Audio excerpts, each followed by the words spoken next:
Bom dia, meu querido aluno do Colégio Benjamin Constant, turma de primeiro ano. Vamos iniciar uma aula ao vivo de Geografia com o tema Representação Cartográficas, tá ok? Essa aula estará gravada no nosso canal do YouTube. Vamos iniciar apresentando os slides. No primeiro slide, você consegue visualizar aí, né, uma representação do mapa mundi, tá ok? E vamos prestar muito bem atenção para essas linhas aqui que cortam o globo no sentido horizontal e essas linhas que cortam o globo no sentido vertical, tá ok? Essas linhas, elas são chamadas de linhas imaginárias. No caso das horizontais, nós temos os paralelos, tá? E as verticais, nós temos os meridianos. O principal paralelo é este aqui, ó, o paralelo do Equador, que está a 0 grau. Você observa aqui que o Equador a 0 grau. No momento que você vai se distanciando do Equador, esse grau ele vai aumentando. Observem aqui, ó, 30 graus, 60 graus, podendo chegar até 90 graus norte, tá? E para o sul a mesma coisa, vai aumentando, podendo chegar até 90 graus sul. Então nós temos de 0 a 90 graus, tá, de paralelos ao norte, de 0 a 90 graus de paralelos ao sul, tá ok? Formando um total de 180 graus, tá? Os principais paralelos são o Equador, que divide o globo em hemisfério norte, toda essa parte aqui acima do Equador é chamada de hemisfério norte, e abaixo, que é chamado de hemisfério sul, abaixo do Equador. Então, o Equador divide o planeta Terra em dois grandes hemisférios, hemisfério norte e hemisfério sul. É como se você pegasse uma laranja e dividisse ao meio. Metade da laranja seria o hemisfério norte, a outra metade da laranja seria o hemisfério sul, tá ok? Além do Equador, nós temos o Trópico de Câncer acima e o Trópico de Capricórnio no hemisfério sul. Nós temos o Círculo Polar Antártico mais ao sul e o Círculo Polar Ártico mais ao norte, tá ok? Muita atenção para os paralelos, porque a gente vai precisar para saber, por exemplo, o que é latitude e o que é longitude, tá ok? Essas linhas que cortam o globo nesse sentido aqui, vertical, são chamados de meridianos. O principal meridiano é esse aqui, que é o chamado de meridiano de Greenwich, tá ok? O meridiano de Greenwich está a 0 grau de longitude, tá ok? Ele, à medida que você vai se distanciando do meridiano de Greenwich, que está a 0 grau, também vai aumentando a longitude. Olha, observem aqui embaixo, né? 30, 60, 90, 120, tá?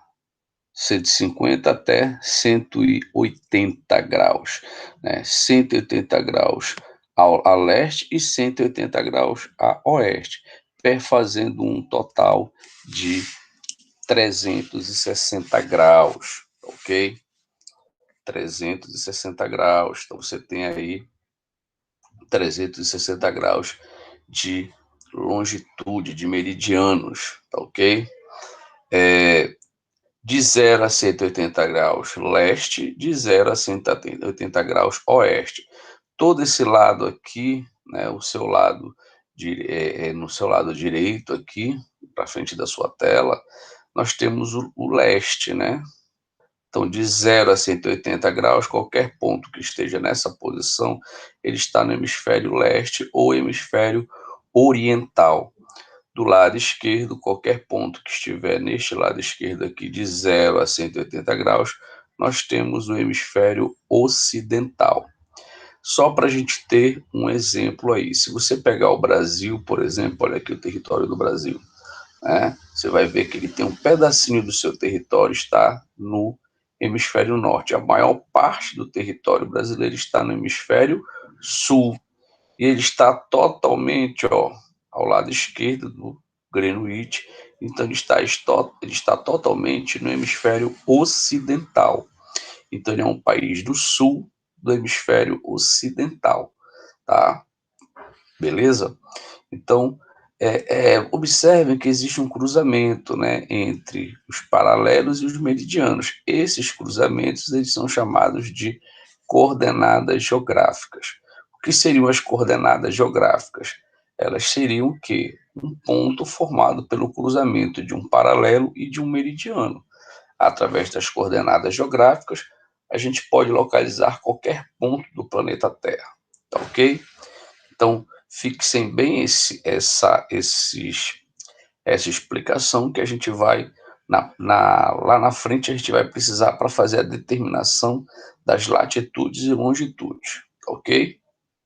Então, vamos continuar. Cartografia, né? Tem alguma ligação com a geografia? Para que serve a cartografia? Qual sua utilidade prática? Então, a gente vai tentar agora observar a principal, né, o principal objetivo de se conhecer um pouco de cartografia, principalmente para os alunos de ensino médio e os alunos de ensino fundamental, tá? Lembrando que a cartografia, ela é o principal, tá? É o principal instrumento não só do geógrafo, mas de outros profissionais, engenheiros, tá? Profissionais que trabalham com planejamento urbano, que trabalham com geomorfologia, que trabalham com agronomia. Então, profissionais que trabalham no transporte de mercadorias em aviões, em navios e etc. Tem que ter um certo conhecimento de cartografia. Então, a gente vai entender um pouco disso, né? Qual a sua ligação com a geografia, para que serve e qual a sua utilidade. Primeiramente, a gente vai ver o conceito, né, de cartografia. É a técnica de confeccionar mapas, tá ok? Ela é a arte de construir mapas a partir de observações diretas ou do emprego de dados, tá ok? Ela representa poder na medida em que ela é muito utilizada para estratégia de guerra, para conhecer e pontuar riquezas naturais para apontar os melhores espaços, tá?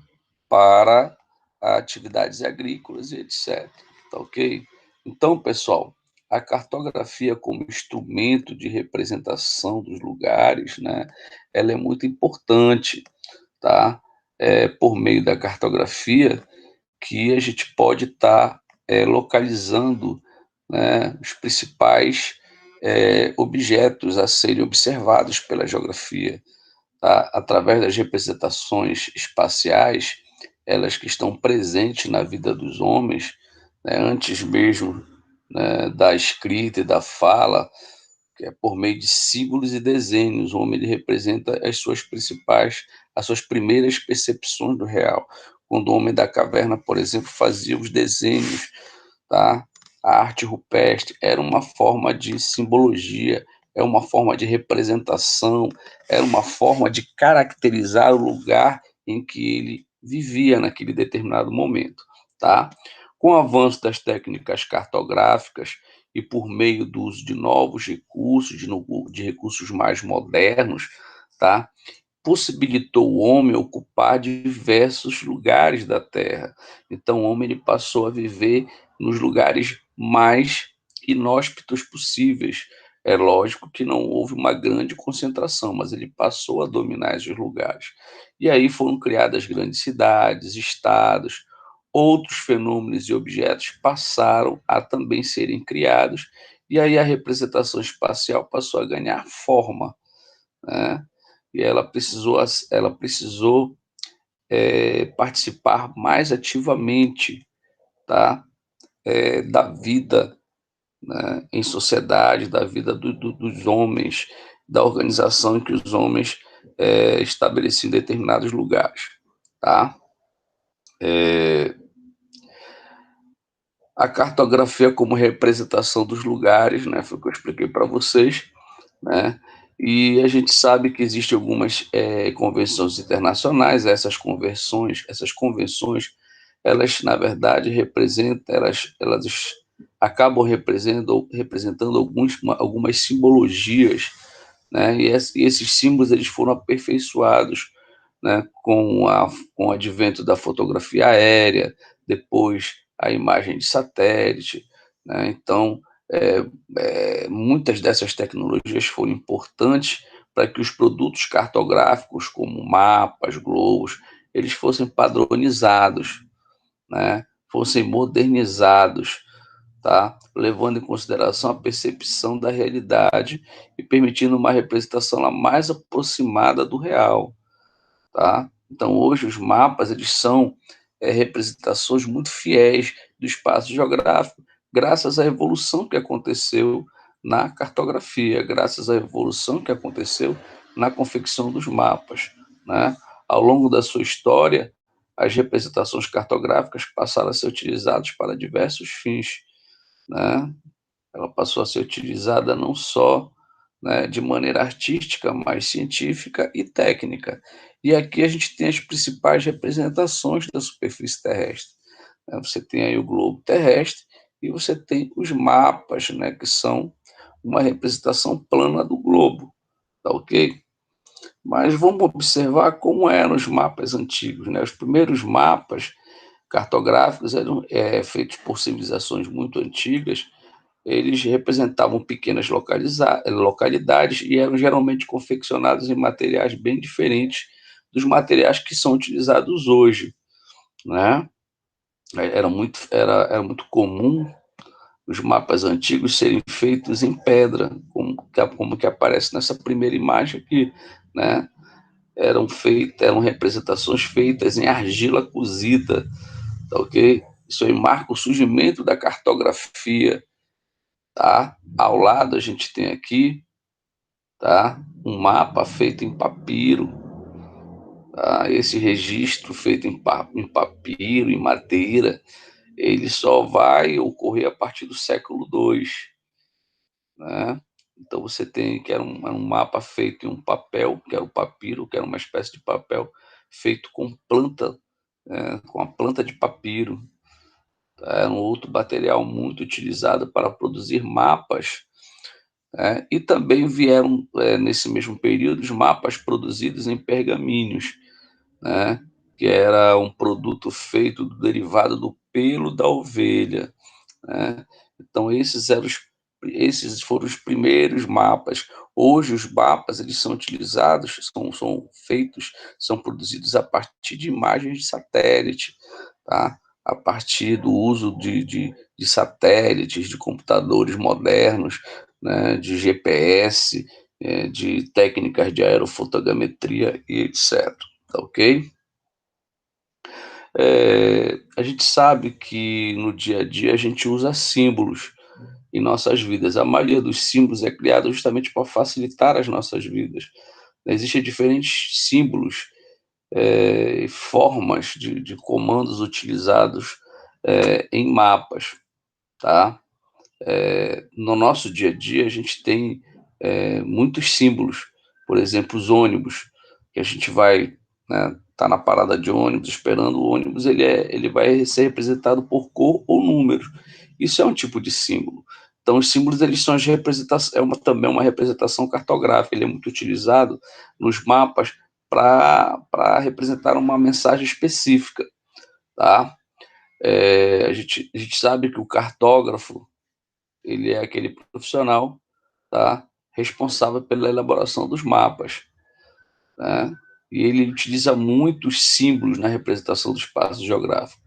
Essa representação do espaço vai receber também diferentes nomes, né? Nós vamos ter plantas, mapas, cartas, maquetes. E na elaboração dessas representações, é muito utilizado um sistema de símbolos específicos. Esse sistema ele é reconhecido mundialmente, né? Todos os mapas contêm esses símbolos e eles são reconhecidos. Os mapas, como representações gráficas de toda a superfície da Terra ou de partes dela, eles vão representar inúmeros aspectos do espaço geográfico. Por isso, cada um deles é representado por diferentes características de tamanho, cor, forma, tá ok? E aí a gente vai ver aqui algumas principais convenções cartográficas. Isso é muito comum isso aparecer nos mapas. Aonde tem esse símbolozinho aqui no mapa, vai ser representado o quê? A capital de um determinado estado. Onde aparece esse outro símbolo aqui, você vai ter a cidade principal, né? Aqui depois você tem a cidade importante, outras cidades. Esse símbolo aqui representa a rodovia pavimentada, esse outro rodovia sem pavimentação, ferrovias e limite de estado, né? Então, ao observar um mapa, logo percebemos a existência desses símbolos ou desenhos. Esses códigos, eles são usados para representar os elementos que compõem o mapa, principalmente as cidades, capitais, rodovias, ferrovias, tá? Geralmente no mapa econômico você vai ver aí um mapa de infraestrutura, você vai ver esses símbolos aqui de rodovia, né, de ferrovia, etc. Então os símbolos ou desenhos, eles representam os elementos de um mapa, que representam os elementos de um mapa, eles são chamados de convenções cartográficas, tá ok? Aqui tu tens uma maneira prática de você utilizar esses símbolos nos mapas ou cartas, né? Quando a gente observa um mapa, a gente tem que ficar atento para a legenda. A legenda é uma parte importante do mapa. Aqui nesse mapa você tem, né, a legenda aqui, ó. Nessa legenda você tem também aqui a Rosa dos Ventos. Aí nessa legenda ela vai ter a explicação do mapa, tá? A legenda é um elemento do mapa que decifra as informações contidas nele. É onde estão explicados os significados de cada símbolo, tá? Então você vai ver aqui em azul, por exemplo, você tem um rio, né? Então, aqui, esse pontinho vermelho, você tem a localização dos metrôs, né? Nesse mapa, né, de Amsterdã, da Holanda, que aqui é o título. Então, observe que na legenda existem diferentes símbolos e que eles representam diferentes aspectos no mapa. Ó. Rio, parque, ruas, trem, metrô e bonde. Isso facilita a compreensão, mesmo para quem não entende holandês ou italiano, tá?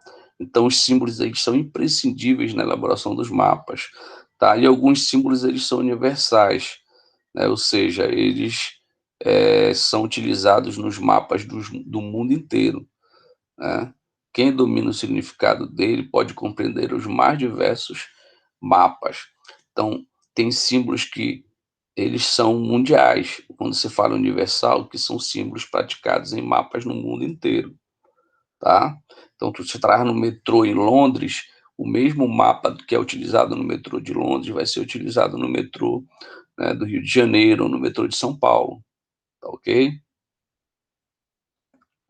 Elementos de um mapa temático. Um mapa temático é aquele mapa que trabalha um determinado elemento específico. Por exemplo, nós temos um mapa de clima, ele é um mapa temático. Qual é o elemento específico? Os tipos de clima, tá? Um mapa de relevo, ele é um mapa temático. Qual é o tema que está sendo tratado? O relevo. Então, os elementos de um mapa temático, eles são obrigatórios em um mapa. E quais são esses elementos? O título, a escala, a legenda, a orientação, a projeção e as coordenadas, além da fonte, que é o autor e entidade responsáveis pela realização do mapa. O título, ele é o nome que indica o que o mapa está representando, tá? Então, ele contém informações como o recorte espacial, o período de tempo, a temática em geral, tá? Escala, ela é a informação de quantas vezes o real ele foi reduzido em relação ao mapa. O mapa, ele é uma representação reduzida do real, tá? Então, por exemplo, você pega um mapa do Brasil, você vai ver que o Brasil ele tem aquele formato todinho que está sendo destacado no mapa. Ele foi reduzido várias vezes do tamanho real, tá? Então esse mapa ele pode ser numérico ou gráfico, tá ok? Pode ser numérico ou gráfico, tá? A orientação ela aponta no mapa o rumo, da rosa dos ventos, tá? Se é o norte, se é o sul, projeções e coordenadas e a distorção feita para desenhar a superfície esférica da Terra para um plano representativo. E a fonte é o autor ou entidade responsável pela realização do mapa. Então, por exemplo, nós temos esse mapa aqui, né? Que ele é um mapa de localização da área de estudo. Esse é o título do mapa, né? Você tem aqui o Brasil, mostra aqui Mato Grosso, que é essa porção aqui no Brasil, e mostra aqui uma região aqui de Mato Grosso, que é Cuiabá e Chapada dos Guimarães. Então ele está reduzindo aqui o mapa, tá?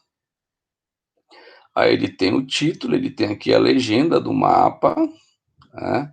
Onde tem aqui, ó, esses pontinhos aqui, você tem a Chapada de Guimarães e aqui você tem Cuiabá, tá? Aí você tem na legenda aqui essa parte toda mais escura, é a Chapada de Guimarães, e aqui é Cuiabá, tá? A orientação você tem aqui, ó, norte, tá? A fonte, né? Ela é da Universidade Federal de São Carlos, né? Então você tem aqui a fonte, você tem aqui a projeção, você tem aqui a escala de 1 para 80 quilômetros, né? Então aqui você tem todas as informações do mapa, tá? E aqui as coordenadas do mapa, é onde ele está, onde está presente, aonde está esse ponto localizado no globo terrestre, ok? Os mapas temáticos, eles possuem uma simbologia gráfica, né? A tarefa essencial da representação gráfica é transcrever as três relações fundamentais de um mapa, que é diversidade, ordem e proporcionalidade, tá?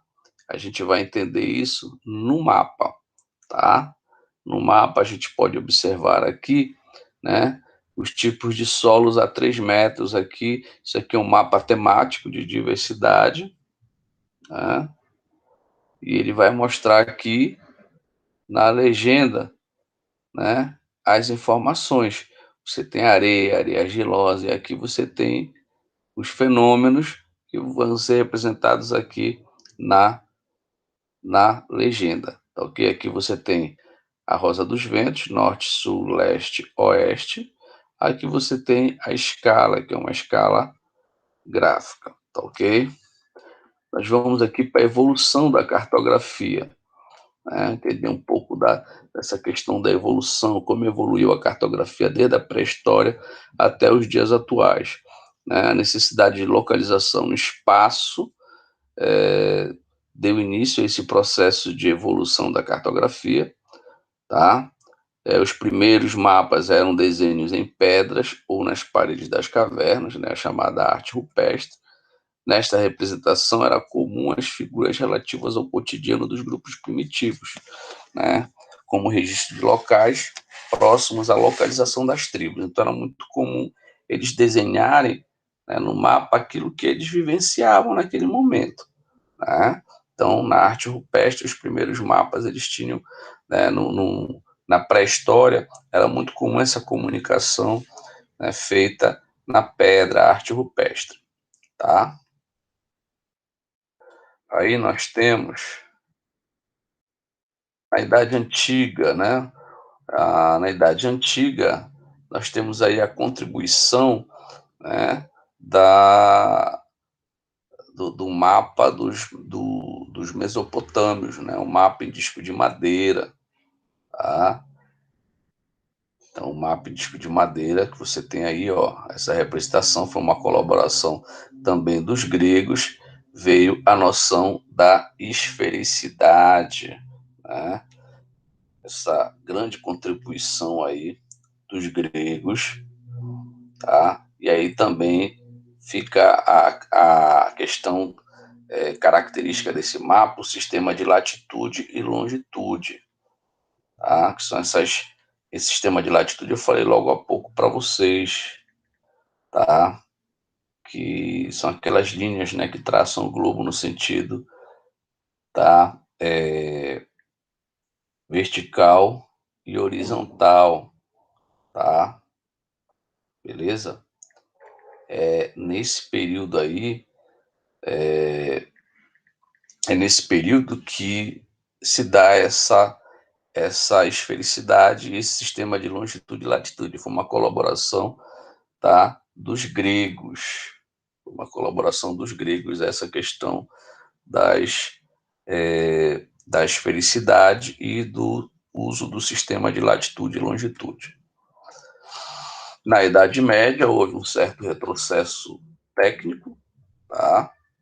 Houve anulação do conceito de esfericidade, né? As coordenadas geográficas desapareceram, tá? E o mapa ele vai representar, ele vai ter essa representação num disco, um plano circundado de água, que é o mapa TO, né? Onde você tem a presença dos três grandes continentes, tá? A Ásia, a Europa e a África, tá? Beleza? Então esse mapa aí, ele é um mapa que ele vai desconstruir, né? É, o conceito de esfericidade da Terra, tá? A gente vai observar que a sua construção,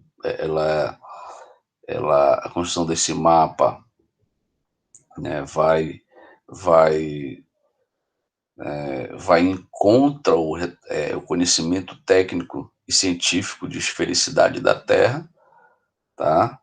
E foi aquele momento em que o poder da igreja, né, ele vai estar presente muito fortemente na sociedade, tá? É um período em que a teoria teocêntrica ela era muito forte, tá ok? Então é importante esse mapa aí para o entendimento da evolução dos mapas. Hoje a cartografia, né, ela é caracterizada pelo uso de elementos muito modernos na elaboração dos mapas, como por exemplo a aerofotogrametria, que são as fotografias aéreas, são muito utilizadas para para a confecção de mapas atuais, tá? Nós temos também aqui a aerofotogrametria. Observe aqui como é feita, né, essa imagem, né, a cartografia, essas imagens aéreas, elas são feitas por um avião, né, que sobrevoa um terreno e vai fazendo imagens com uma câmera fotográfica especial, né? Então vai captando essas imagens depois vão para um laboratório e é feito, tá, toda a, a confecção do mapa a partir dessas imagens que são sobrepostas, tá ok? Então, pessoal, aí já demonstra uma certa evolução, tá, na confecção dos mapas. A gente tem o sensoriamento remoto, que aí já é a imagem de satélite, tá?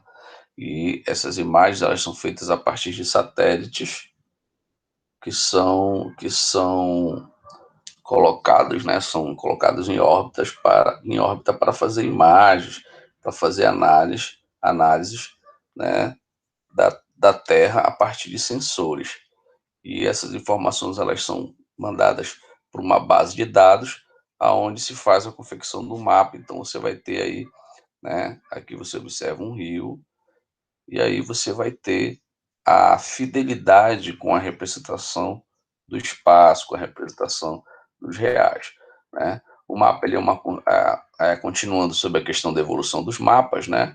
O mapa ele é uma construção humana de simplificação do espaço real e com uma ferramenta de comunicação possui modos de transmitir as mensagens, as informações que devem ser entendidas por seus elaboradores e leitores. O mapa ele é uma das mais antigas formas gráficas de comunicação, tá?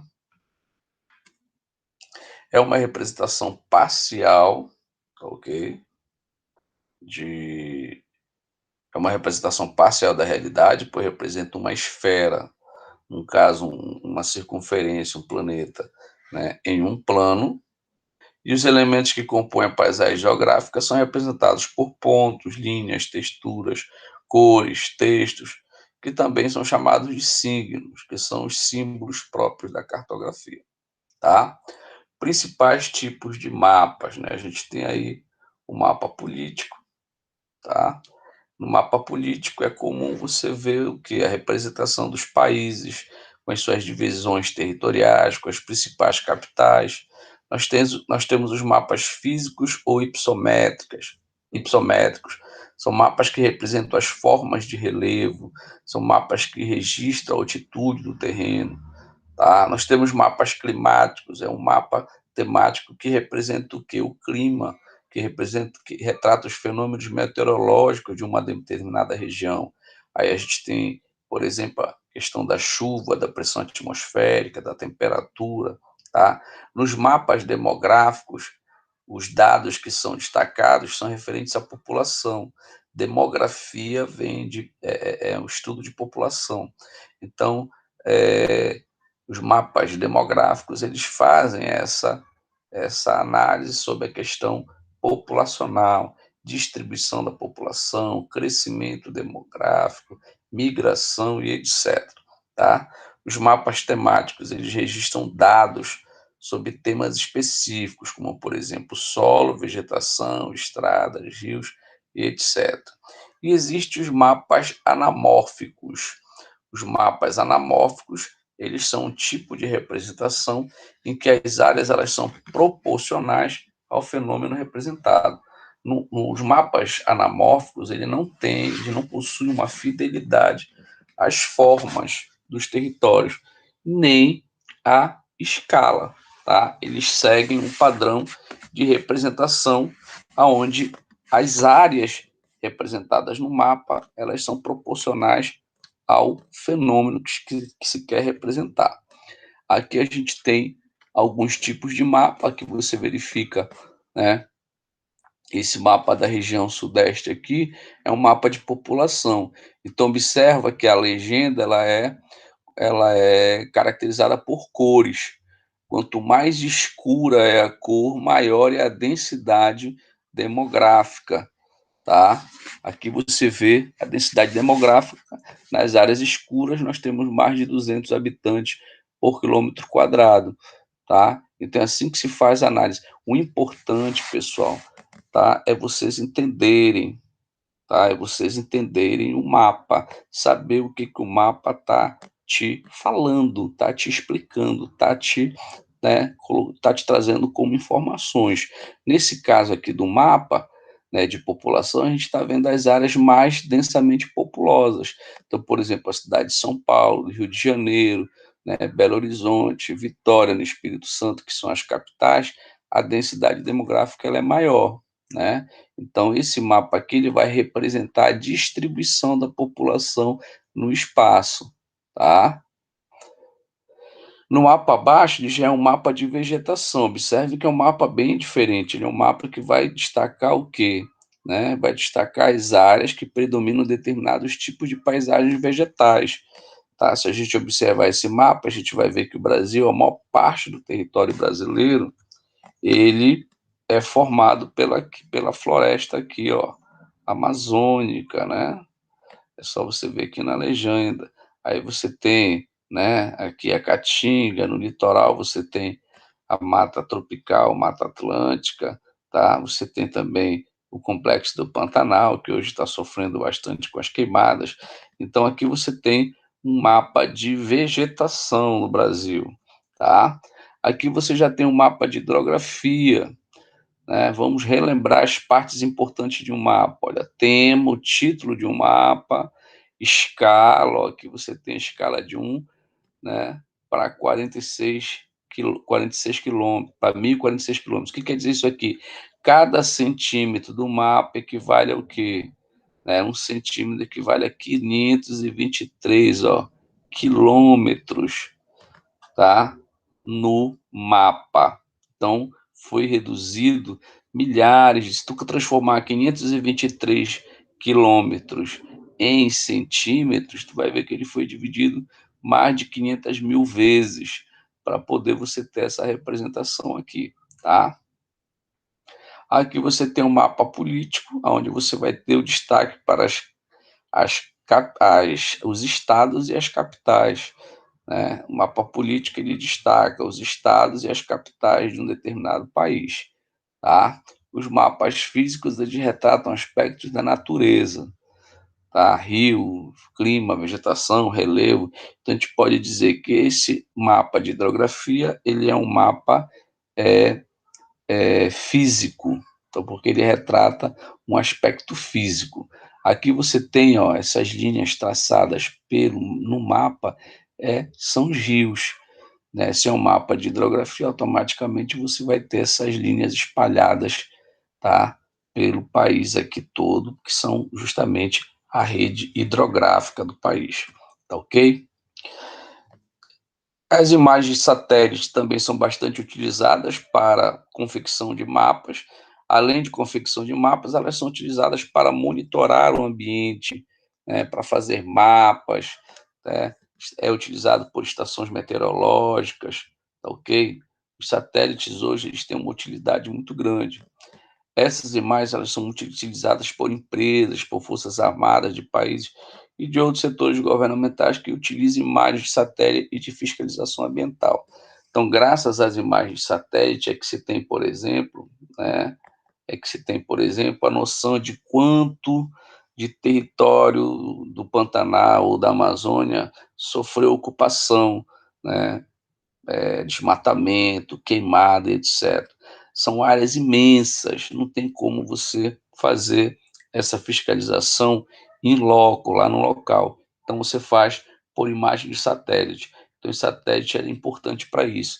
No setor militar, ele é muito utilizado, né, para fazer, né, espionagem, né, para visualizar imagens de determinadas áreas do país.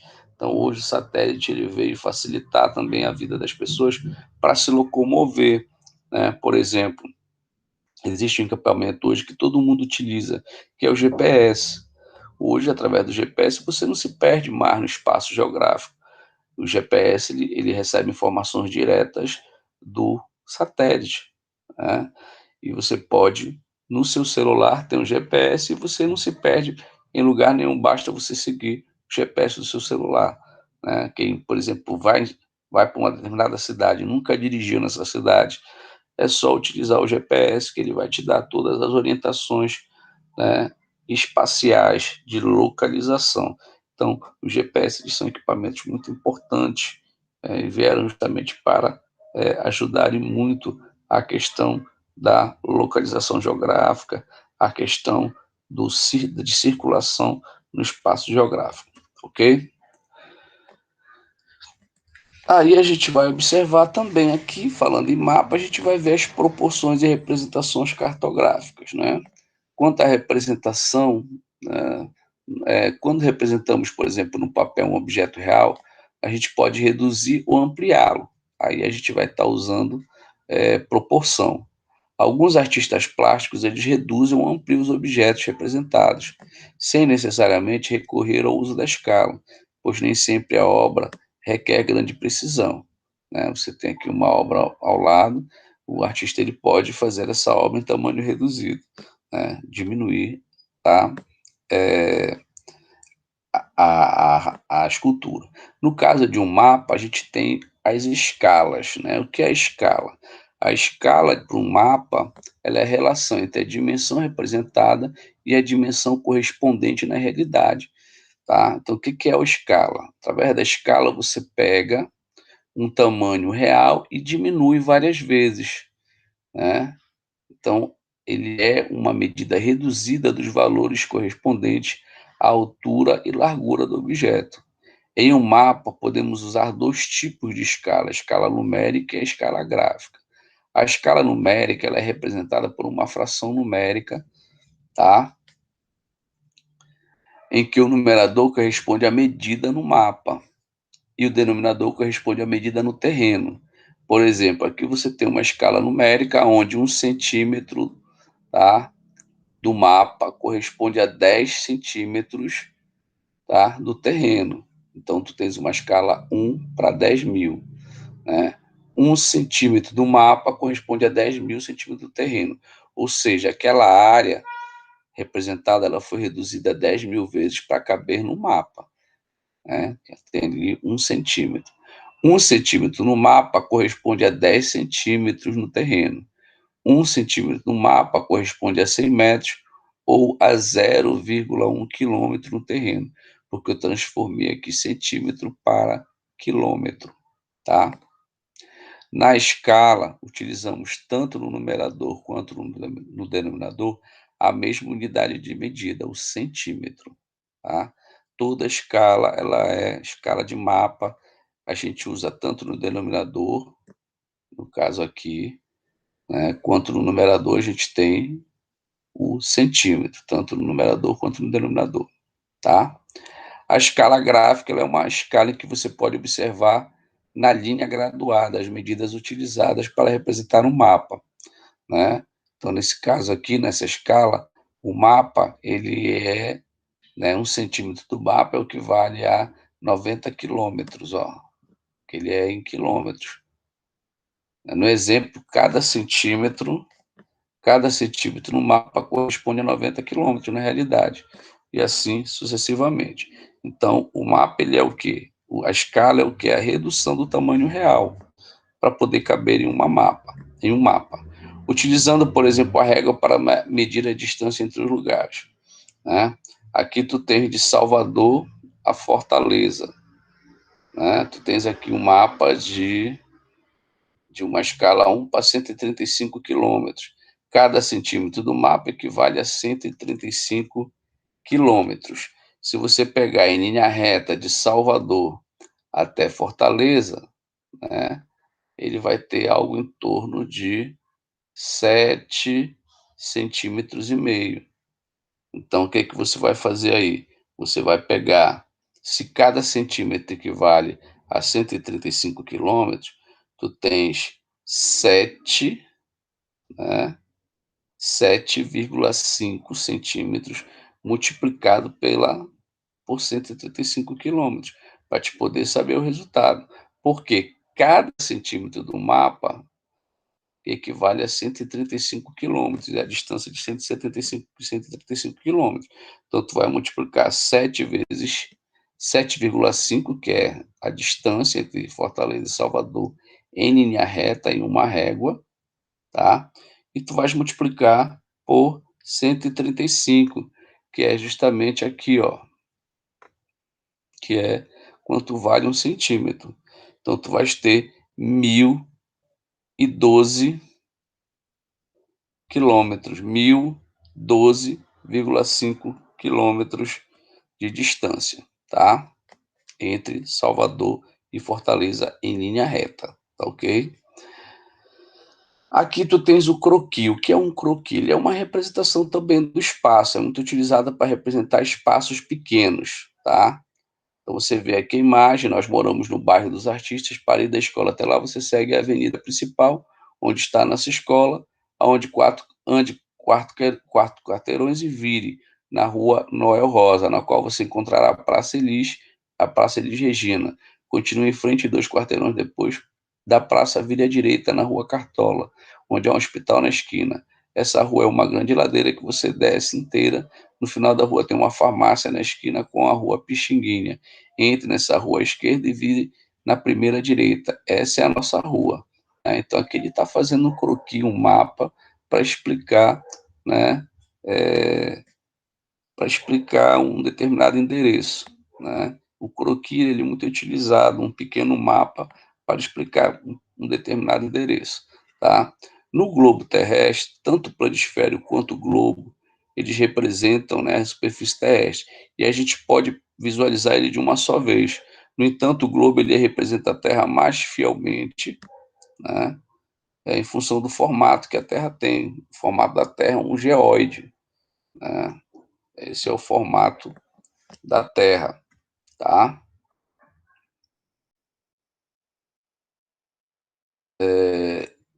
Para a gente entender um pouco mais de como o formato da Terra ele é organizado em projeções cartográficas, a gente vai entender um pouco aí das projeções cartográficas, tá?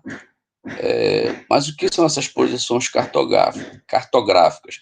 São sistemas de projeções que foram desenvolvidas para dar uma solução ao problema da transferência de uma imagem da superfície curva da esfera da Terra para um plano. Ou seja, as projeções foram sistemas utilizados para quê? Para poder fazer com que uma representação de um planeta Terra que tem um formato de geóide caber em uma carta plana, tá? Sem que ocorra tantas deformações, tá? Então, para isso, nós temos algumas projeções cartográficas, né? Que é a forma pela qual uma superfície esférica, no caso a Terra, ela é representada num plano, no caso um mapa. Então, tu tens aqui, ó, a superfície esférica sendo representada num plano que é um mapa, tá? Vamos ver os tipos de projeções.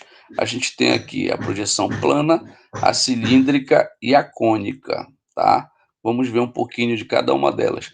Na projeção plana ou azimutal, o mapa, né, ele é construído sobre um plano tangente a um ponto qualquer da esfera terrestre. Então, observe que aqui ele está tangente aqui a esse ponto, que é o ponto aqui do círculo polar ártico, tá? Então, ele vai sempre ocupar o centro no mapa, tá ok? Ele é usado para representar as regiões polares, ó, porque qual vai ser o plano dele? Essa aqui, ó, regiões polares.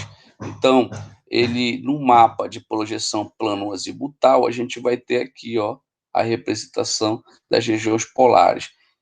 Se você observar, por exemplo, o mapa da ONU, ele é uma projeção, né, do símbolo da ONU, ele é uma projeção plana ou azimutal, tá? A projeção cilíndrica, tá? A projeção cilíndrica, ela ocorre aqui, né, ela é obtida sobre um cone, né? A projeção, desculpa, a projeção cilíndrica, ela é um tipo de projeção que ela é obtida, né, da superfície terrestre com os paralelos e meridianos sobre um cilindro em que o mapa ele vai ser desenhado, tá? Então você tem aí, né, aqui a projeção cilíndrica, né? Você tem aqui né, o ponto de tangência e aqui você tem a distorção, né? As áreas que recebem maior distorção no mapa de projeção cilíndrica são justamente os polos. São essas áreas que apresentam maior distorção, tá ok? A projeção cilíndrica ela é mais utilizada em mapas escolares, tá? E as áreas próximas do Equador eles vão possuir suas formas mostradas com precisão, porque não vai ter grande distorção. Já as áreas próximas do polo, a gente vai ter uma certa distorção nas suas áreas, tá? A projeção cilíndrica ela pode ser conforme ou equivalente, tá? Conforme quando ela conserva a forma dos continentes, das direções e dos ângulos, mas vai alterar a proporção da superfície. Equivalente quando ela preserva o tamanho real da superfície representada, mas não mantém as formas e direções dos ângulos, tá ok? Projeção cônica é um outro tipo de projeção, aonde se tem um cone imaginário em contato com a esfera e é a base para a elaboração de um mapa. Numa projeção cônica, os meridianos eles formam uma rede de linhas retas convergentes nos polos e os paralelos, formando círculos concêntricos, tá? Como está representado aqui nessa imagem ao lado, tá? O mapa ele mostra, tá, a forma de áreas bastante limitadas, com grande precisão, mas há distorção de dimensões de área para área. Se você observar nessa projeção tangente, a distorção maior vai ser aonde? Vai ser nas extremidades, né? E no centro você vai ter baixa distorção, tá ok? Então, quanto mais vai se distanciando do centro da projeção, maior vão ser as distorções, tá? Esta projeção é muito utilizada para representar as regiões de médias latitudes, tá? Então, você tem aqui, por exemplo, numa projeção cônica, tá? Você vai ter as regiões de médias latitudes mais bem representadas, com menor grau de distorção, tá? As projeções cartográficas, elas revelam visões de mundo. E nós temos duas grandes projeções, que é a de Petras e a de Mercator. Ambas representam também uma certa visão de mundo no período em que elas foram produzidas, né? A projeção de Mercator, por exemplo, ela foi bastante utilizada no período das navegações marítimas. Os paralelos e meridianos, eles são retos, ó, tanto os paralelos quanto os meridianos são retos e perpendiculares. Quanto mais perto dos polos, que é essas regiões aqui, né, de altas latitudes. Por que alta latitude? Porque está distante do Equador. Então, quanto mais perto dos polos, que é alta latitude, maior vai ser a deformação. Então, a deformação das áreas ela vai ser maior próximo dos polos, tá? Esse tipo de projeção vai evidenciar um mundo desenvolvido, vai dar mais destaque para os países ricos, países desenvolvidos, principalmente aqui Estados Unidos, países da Europa e os países aqui da Oceania, tá? Conserva a forma dos continentes, tá? Portanto, ele vai ser uma projeção cilíndrica e conforme. Já a projeção de Petras é uma projeção que ela vai destacar as áreas de alta latitude, tá? Elas vão ter maiores deformações. Nessas áreas ficam maiores do que realmente elas são. Essa projeção ela vai privilegiar aqui, desculpa, a projeção de Petras, né? Ela vai ser, eu estava falando da projeção de Mercator, me perdoe, mas é aqui a projeção de Petras, tá?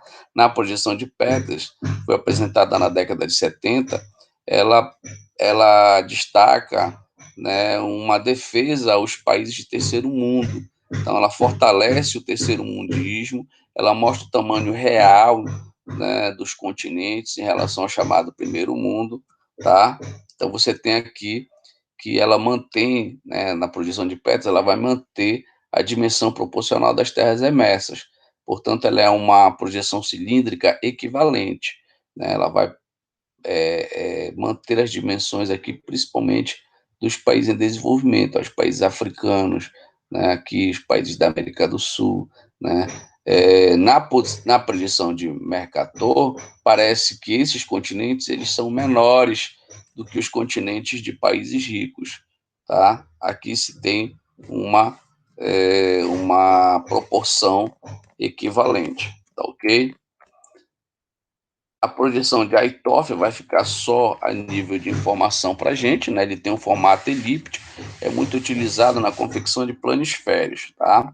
A de Gould, ela é uma projeção descontínua e tem a finalidade de mostrar a equivalência das massas continentais, para ver a equivalência entre a quantidade de água e de terra no planeta, né? De continentes e oceanos. E a anamorfose, que é importante para a gente, né? Você observa que a anamorfose ela converte números estatísticos em mapas.